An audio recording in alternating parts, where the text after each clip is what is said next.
Uh-oh.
Received a message from him at 6 a.m. on the day of the fight saying, I need tickets for Joshua. He messaged me, I think 24 hours before saying, yo, right? And I had so much going on, I didn't reply. And then when I replied Friday night, he messaged me back Saturday at 6 o'clock in the morning, 7 o'clock in the morning, I need tickets for tonight. And firstly, all of the inner ringside tickets were pre-assigned with His Excellency and various people. Plus, we had months' notice from our fighters who had put in requests that we'd sorted out. So at that point, we just don't have the tickets, right? So I said, look, it's not solely our show that, we're just working on the event. You may have to ask Riyadh season, for the tickets. No reply. So then I'm sitting there at the show and it's like, wow, Eddie Hearn didn't get me tickets.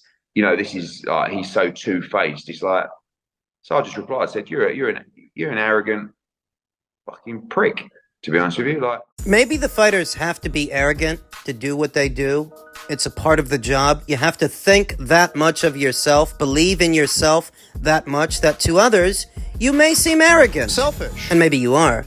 That's a part of what you have to do, but not necessarily a part of what they have to put up with. The people around you. Was Devin Haney out of line, asking Eddie Hearn to make accommodations for him at the last minute? No, I wouldn't say he was out of line for expecting that Eddie Hearn might. Where Devin was out of line was what he did afterwards, when he realized that Eddie couldn't. Defaming him on social media. Devin thinking that Eddie might be able to pull some strings or make something happen for him at the last minute. He's not really out of line there because, well, you're in good with Eddie Hearn if you want to get in the door.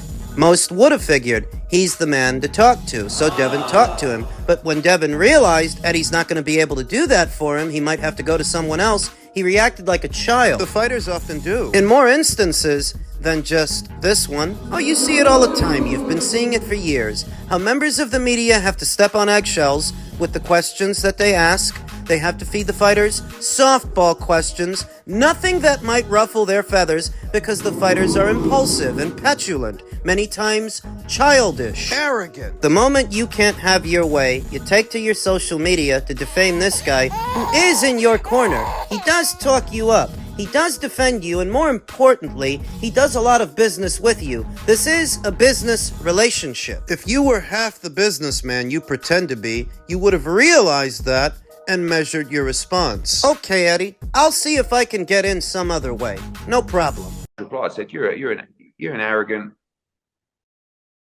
to be honest with you. Like, and I pulled him at the show and I said, what do you think you're doing?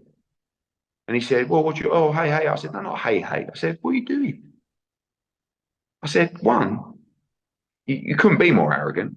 Two, why are you just not messaging me after I messaged you to say, come on, Eddie, like, you sure you can't help? Like, whatever. You put a tweet out. I said, you're like a little kid. I said, you used to be a good kid, you did. I said, now I don't like this arrogance that I'm seeing from you. I said, so don't ever do that again. And he was like, no, I do. Well, you said something about me in the media. I said, no, I'm just answering questions. I don't represent you. I said, so if I get asked about Devin Haney, I'm going to tell you what I think about the situation. And I've never said anything disrespectful. I said, but you have. I said, so don't ever disrespect me again. It was childish, is what it was. Just for Devin to end up getting through the door anyway with Terrence Crawford, who he was sat next to before the event. So he got in anyway. Making all that stuff he said about Eddie on his own social media unnecessary, because in the end, you did get in the door. You did get to watch the fights. I think Eddie has about had it shoveling these fighters as shit. Devin's not the only one. When a Teofimo Lopez blames you for his loss to George Kambosos, you who were willing to pay him more than his own promoter, Top Rank at the purse bid, So that he loses his fight, then makes it your fault. Somehow, it's your fault, and he goes on to tear you down every year since then. when you pick up a Chantel Cameron at a time where she didn't have a major promotional outfit behind her and was flying largely under the radar, all the work you're doing for women in sport, women in boxing, you pick up this fighter just for this fighter to do nothing but complain, accusing you of keeping Katie Taylor away from her just for her to end up getting the fight anyway. And she complained. She gets the fight, she wins the fight, And she complained. gets the rematch, loses the rematch, And she complained. and she did all of this publicly. So clearly, you didn't like the job that Matchroom was doing before you got the Katie Taylor fight, and even after you got the Katie Taylor fight, after you said you would never get the fight. They would never let it happen. When they did, you still complained. Then you leave to Queensbury. Yeah, I think Eddie Hearn's tired of getting burned by these fighters, because these fighters, they ain't always the good guys. Do you think Devin is the good guy in this story? That you didn't have to wait until the last possible minute to try to get into this show. You could have made reasonable accommodation to get in beforehand, but you were arrogant. So what you figured is, my buddy Eddie will get me in. And as soon as Eddie can't accommodate you, you turned against him. I think Eddie's tired of getting burned by these fighters. He doesn't want to keep shoveling their shit. They think they're indispensable is what it is. They all think they're indispensable, and that's the problem. Let me fill you in on a little secret, guys. Pay attention. There are more fighters out there, more fighters, male and female, than there are major promotional outfits. Major outfits to put the money up for these fighters, to invest in these fighters and groom them, develop them, pay them. Underneath it all, there's a question. Who needs who more, the fighters or the promoters? Well, the way it is, there are a lot more fighters out there, a lot more, than there are major promotional outfits. See, the promoters, they can get any two guys, any two girls to fight each other for a price. They can. But the fighters, no, they can't get any promoter, every promoter, to pay them what they want, to pay them what they want to be paid. So who needs who? You need Eddie Hearn in your corner more than Eddie Hearn needs you. It's true. And if you don't need him specifically, you need someone. You need a Top Rank. You need a something, a somebody. You do. It's the inconvenient truth. You absolutely do. So much is lost on the boxing fan about how things really work and why promoters sometimes are the way that they are. It's because these fighters will burn you. These fighters will break your heart. And sometimes it's the other way around. Sometimes it is. Yeah, sometimes the promoters are the ones in the wrong. Other times it's the fighters. But I notice when it's the fighters that are in the wrong,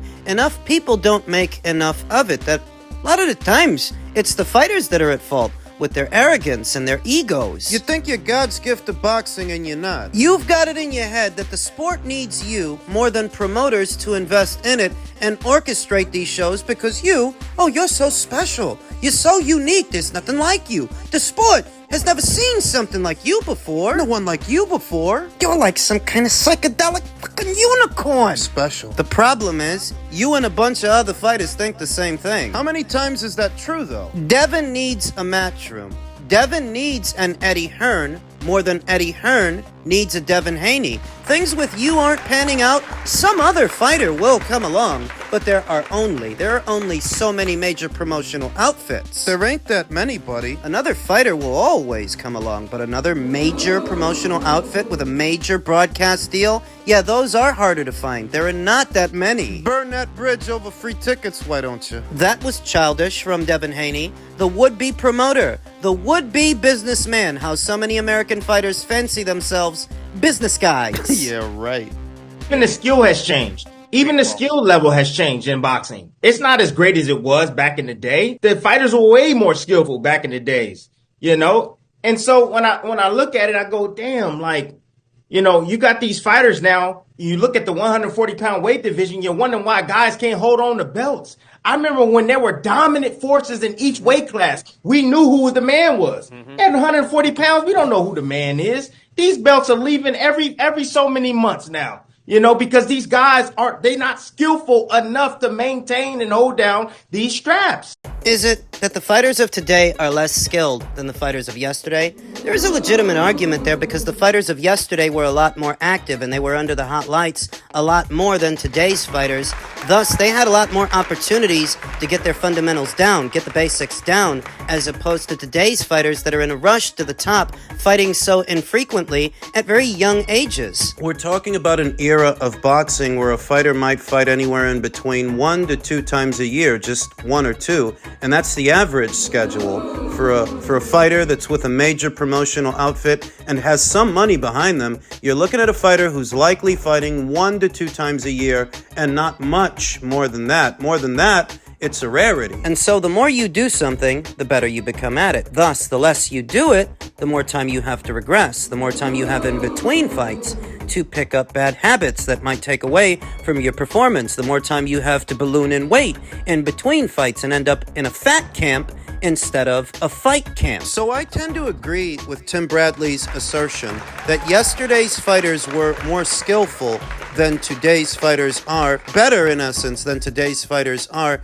and in more ways than one, not just skill, but intensity. Those fighters fought with a different intensity to today's fighters. Today's fighters are always trying to be someone else, some other fighter they liken themselves to. How many Mayweather clones have we seen in the last 7 or 8 years? The next Mayweather, whether it's Devin Haney or Shakur Stevenson. When you see a young fighter, an American fighter, come out fighting in a Philly shell, come out fighting like he's a 35, 36-year-old man, throwing punches on a budget as if he only has so many punches he can throw in a round, fighting like a Mayweather in his mid-30s. You know who the fighter is trying to emulate, whether it's Devin Haney or Shakur Stevenson or Richardson Richens. Today's fighters are always trying to be someone else or something else. For better or worse, I don't think they keep their eyes on the ball as much as yesterday's fighters, because yesterday's fighters didn't have social media as an option to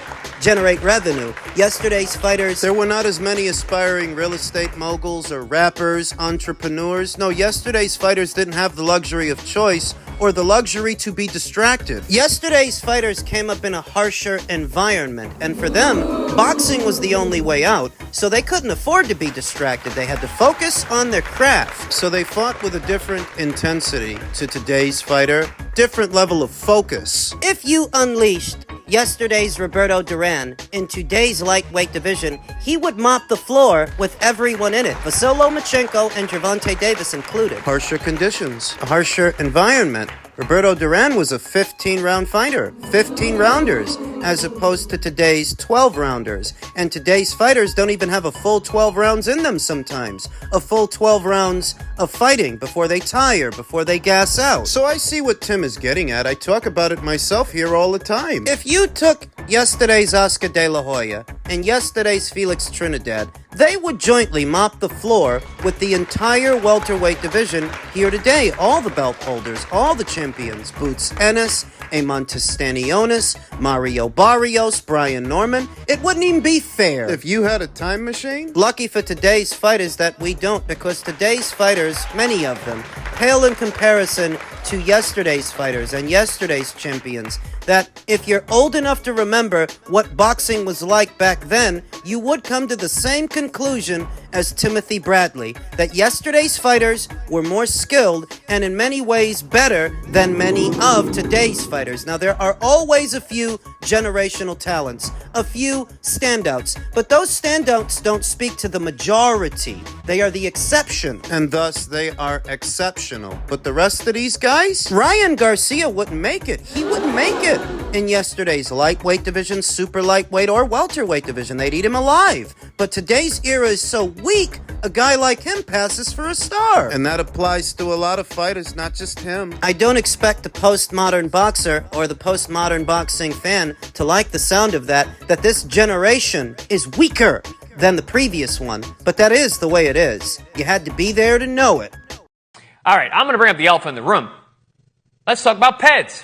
Because that's the reason why guys don't fight as often either. They've got to clear their systems from their PED use. So just to be honest, guys. So if you have a fighter who is using something or whatever, you're not going to see them fighting as often because it's a lot easier to get caught if you're not having that downtime to clear anything out of your system that's not supposed to be there. This conversation goes hand in hand with the one that we just had about how yesterday's fighters were more active than today's fighters. According to Chris Algieri, perhaps the reason that some fighters are not as active as some others is because they need more time to clear the PEDs out of their systems, and that's why they don't fight as often. The more you fight, the more chances you're going to be tested, the more chances you're going to get caught. So is that to say that today's fighter is hopped up on more drugs in a way that yesterday's fighters weren't? You know that Gervonta Davis accused Ryan Garcia of the same thing. Before they fought, right before they fought, Gervonta said he thinks Ryan is doping, and the reason that he didn't take a keep busy fight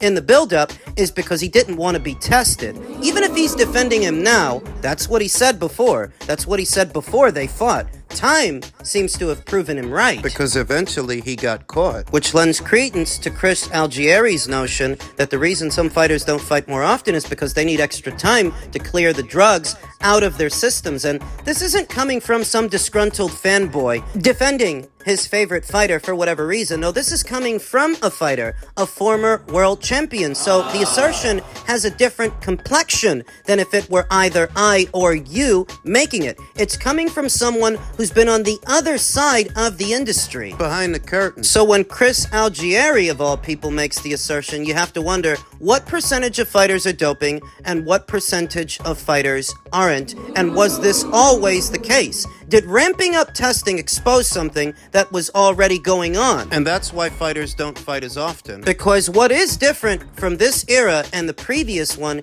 is anti-doping testing was not the norm. It wasn't as widespread or regular as it is now. Now you hear about it all the time. Before, in a previous era, you only heard about it in rare instances. And the further back you go, the less you hear about it. So were yesterday's fighters doping too? I think it's a valid question. As it pertains to today's fighters, I think it's an explosive assertion to make because that's going to make you look at any fighter who's got a sparse schedule of activity. It's going to put them under a suspicious light. Tend to mount to a witch hunt. You're going to survey how active the fighter is and why the fighter isn't more active and whether or not there's a correlation between their lack of activity and what Chris Algieri is saying. Is there a valid reason that fighter X doesn't fight more often? Could they have fought, and if they didn't, why didn't they? Were they injured? How often do they get injured? Is this a cycle? Disguised behind the guise of periodic injuries. You just don't know how to feel about doping in the sport. Is it more widespread than people realize? So much so that it's the industry standard? Because if it is the industry standard and the fighters, their managers, and their promoters all know about it, and they just play dumb in front of us, then we should be the last ones getting upset about it because they're the ones getting their heads caved in. If they don't care, why should we?